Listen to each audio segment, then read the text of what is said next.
So I hope you'll enjoy it. Cool. We will. We look forward to that coming up in just a few minutes. First, though, we do have some more news to get to, including a new development in a case that's been in the spotlight for more than 2 decades. Scott Peterson speaking on camera for the first time since his arrest in 2003.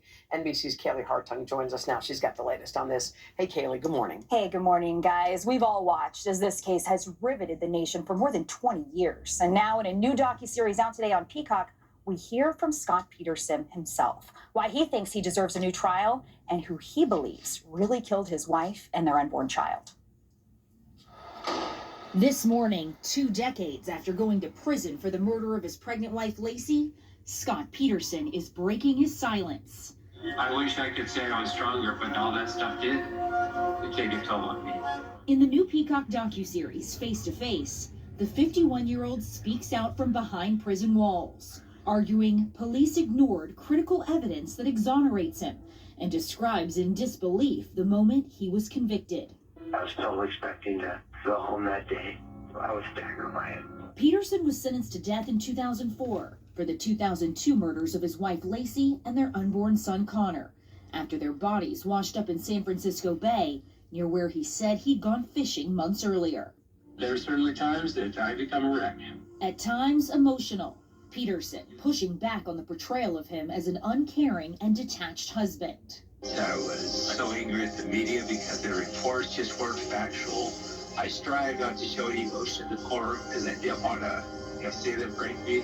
He also speaks out about his former girlfriend, Amber Fry, whose testimony was crucial to establishing a motive. They said that you killed Lacey because you didn't want to be married and you didn't want to be a father. That's so offensive and so disgusting. I certainly regret cheating on Lacey. Why did you keep talking to Amber Fry after Lacey disappeared? I was searching for my family.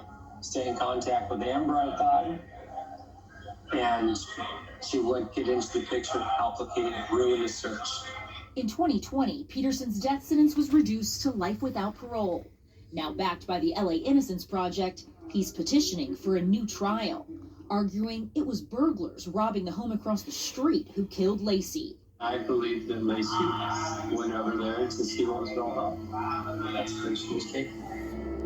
So there's renewed interest. There's the Innocence Project. So now what's next for the case? So Peterson's new legal team hopes that new DNA testing and evidence could lead to this new trial. Key here, the court has said that they will allow this piece of duct tape that was found on Lacey during the autopsy to be tested. It never has been before. And Peterson's legal team says they have witnesses that says they saw Lacey walking their dog before Scott left the home that day, which would rule him out as a suspect. No surprise, all these years later, the prosecution says this is a fishing expedition. Yeah. Okay. Well, we should mention too, Kaylee, thank you, the Face to Face with Scott Peterson, the docuseries streaming right now on Peacock. All right.